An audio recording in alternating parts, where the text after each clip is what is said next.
خانه اوغاناست، اینی خانه فارسیواناست. خانه ما خانه فارسیوانا بود، خانه همسایه ما خانه اوغانا بود. اونا پشتون بودن، ما تاجیک بودیم. ما تو کلان شدیم برادر. ولی در زبانا را ما چیزی نمیگیم، تاجیک زبانا و فلانی ها را این تو میگم. و تو بیناموس تاجیکی که در اون لایف میری میشینی و تنها برات میگه ولی ما کولابی ها را دو میزنیم، شما تاجیک ها را چیزی نمیگیم. کولابی ها کیست؟ پنشیری تاجیک نیست. من میپذیرم که 4 تا لچک و لندغر و فلانه و بسمدانه و فحاش و اینیای پنشیری وجود داره. دیگه قوم ها فحاش ندارن؟ دیگه قوم فحاش نداره؟ دیگه قوم دو نمیزنه؟ تنها پنشیری دو میزنه؟ کل قوم ها دو میزنن. کل قوم ها دو میزنن. فحاش تو هم داری، او هم داره، ای هم داره، او هم داره. و اون بیناموسی که امروز میایه و پنشیری را جدا از پیکره تاجیک میدانه و با زدن پنشیری احساس خوشی میکنه و با توهین پنشیری احساس خوشی میکنه، از او که تاجیک بیناموسی وطن فروش ناموس فروش در این افغانستان وجود نداره. پنشیر 4 تا فحاشش در این داخل تیک تاک کلی پنشیر نیست. و دیگه برادر گل ایتو نمیشه که فلانی نفر بیا اینی آدم اینو یک گپا میزنیم، اینی آدم اینو یک گپا میزنیم، اینمی آدم پنشیریست، بیا کلگی باز مرا حمایه میکنه. دیگه او دورانا گذشته که برادر گل تو چی کنی؟ چی رقم مقدس که خلاص نمیشه. و ایره من براتون همی جمله آخری من میگم برادر عزیز و گرامی، ستیز پنشیریت که انجام بپذیره بسیار برای من جالب است. برادر پشتون مرا حق میدی؟ من تنها میایم میگم پشتون نور چشمم است، مردم فلانی منطقه پکتیا را من دو میزنم، میپذیری؟ مردم پشتون تن و جان من است، فلانی مردم ننگرها را دو میزنم، میپذیری؟ مردم فلانی جای جان من است، فلانی مردم اینی جا را دو میزنم، میپذیری؟ که من امرای تو بپذیرم که تو بیادر گل مردم تاجیک جان و تنت است، تنها پنشیری را دو میزنم. چرا دو میزنی؟ نره و سره ما همی مردم بود و همین مردم هم بیادر دمی میدان ها وجود داره. همه قدر توهین و تحقیری که به خاطر پنشیریت و تاجیکیت میشه همین مردم میشه. من خو نمیشم. در 24 ساعت 2 بارم نام ولایت مرا کس نمیگیره. در تمام لایف ها را که سل میکنه اینم تو وجود داره. بازو تاجیکی که خوشم میباشه و فلانم میشه، خو از او کده انسانی وحشتناک کس نیست. پشتون اگر پذیرفت که من کلی پشتون دوست دارم، مردم فلانه ولایت پشتون دو میزنم، باز تو همی کارا کو. ملی بودن به جای نمیرسه برادران و خواهران و همکاران.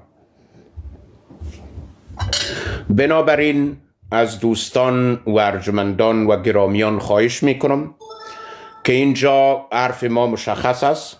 من مربوط این پنشیری های تیک تاکی نیستم، من مربوط پنشیری های سیاستمدارم نیستم، اما من بچه پنشیریان اصیل بودیم هستم. یک عمر دشنام و توهین و تحقیر از زبان من برآمده اونمو قوقده داشتم، خلاص شد. بچه یک خانواده هستم، خانواده مرا برای یک مدتی بیمیر شد، خانواده با من بیمیر شد. من رفتم دیوانه شدم، هر حرفی که بود به خانواده خود گفتم، حالا دوباره درون خانواده خود هستم. اگر کولابی میگی و اگر پنشیری کولابی است، کولابی قوی نستوست، و اگر تاجیک کولابی است، تاجیک قوی نستوست، و اگر تاجیکیت کولابیت است، پس کولابیت افتخار است برادران و خواهران و همکاران. بله برادر، پیدا کو که در کجا یک جای پای میلنگه که در او یک نوی پنشیری نقش داشته باشه، باز امور بلگان. این دیگه او تو نمیشه برادران و همکاران و خواهران.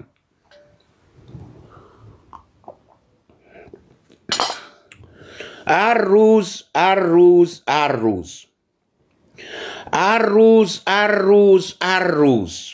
مردم هر تباری پذیرفت که من مردم کلش بگویم نور جان من است، تنها مردم اینی ولایتش دو میزنم، باز ما میرم در لایفش میشینم که میگم ما نور چشمت هستیم، دو بزن پنشیری ها را. این کار نمیشه برادران و همکاران و خواهران.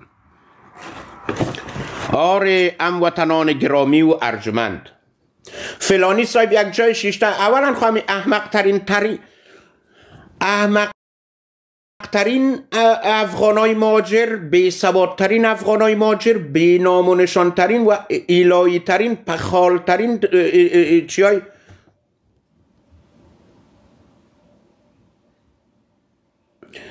به نام آقای کوشان نشته کرده که تو نه کلابیستی و نه پنشیری، تو اختمند است. کوشان صاحب، ما خاک پای تاجیک هستم. من خاک پای تاجیک هستم. در این میان پنشیری هم تاجیک است، بدخشی هم تاجیک است، فلانیم تاجیک است. من نوکر قوم تاجیک هستم. من فرزند خرد خانه تاجیک هستم. در این تاجیک هم پنشیری تاجیک هستم، بدخشی تاجیک هستم، فلانی تاجیک است. و این را متوجه باشین کوشان صاحب که حالا فرهنگ تاجیکیت ایجاد میشه. من که پنشیری ما دوست دارم، بدخشی ما دوست دارم، ایراتی ما دوست دارم، پروانی ما دوست دارم، شمالیوال ما دوست دارم. حالا این فرهنگ ایجاد میشه بزرگوار صاحب. هرچی که پنشیری دشنام میخوره تبار من قوی شده میره.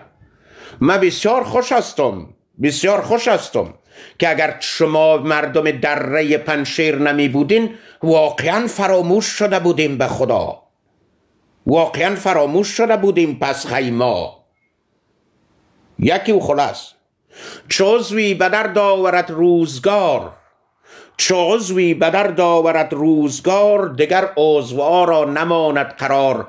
تو تاجیک وحشتناکی که در خانهت آرام میخوابی و نفرین شدگان تبار تو پنشیریان میباشند، بسیار اشتباه احمقانه میکنی. تو تاجیکی که راحت در خانه نشسته ای و تمام دشنام ها و رکیک گویی ها بالای یک تبار به نام پنشیریت میشه و آرام نشسته ای و میبینی از تو که بیناموس کس نیست، از تو که بیناموس کس نیست. چرا؟ سرکش قومم است، دوستش دارم. چرا این تو نیستی؟ هر قوم سرکشان خود را دارد. خلاص سرکش قومم است، دوستش دارم. از این قوم هر آدمی که جنایت میکنه به این معنا نیست کل قوم این گونه است. نه، این گونه نیست برادری عزیز، همکاران و خواهران و برادران. و این را بدانید که این فضایی را که ایجاد کنندگان، برو برادر من خود را چیزی نمیگم ولی تاجیکا را چیزی نمیگم، دری زبانا را چیزی نمیگم، خود تاجیکا کلش کولابیست. دری زبانا را چیزی نمیگیم، خود تاجیکا کلش اینطوز. دری زبانا را کیرم دم و دری زبانیت. من فارسیوان هستم بچه کاکا. من دم و سالای 1360 تولد شدگیستم، خو اینمه تو بود. فارسیوان و اوغان بودیم ما. من به صفت یک اوغان که اینمه تو که میگم دری زبان و فلانی را، حالی برای من نو ترافیکی شده و جراحی شده. خواهران و برادران و همکاران، بله برادران و خواهران همکاران، در این زبان چیزی نمیگم. خود تاجیک بر شرف شینت و اونت و لعنت. چرا؟ تاجیکا را چیزی نمیگم، خود بر شرف کولابیا لعنت. چرا؟ کولابیا کی سینی مردم است. بله برادران و همکاران و خواهران،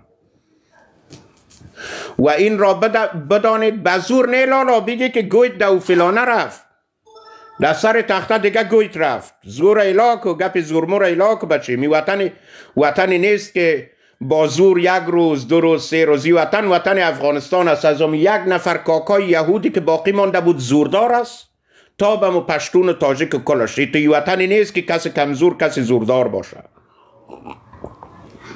بله برادران همکاران و خواهران، ما بر مبنای یک تئوری عمومی زندگی خود داریم به پیش میبریم و این به این معنا نیست که فلانی مارمولک صاحب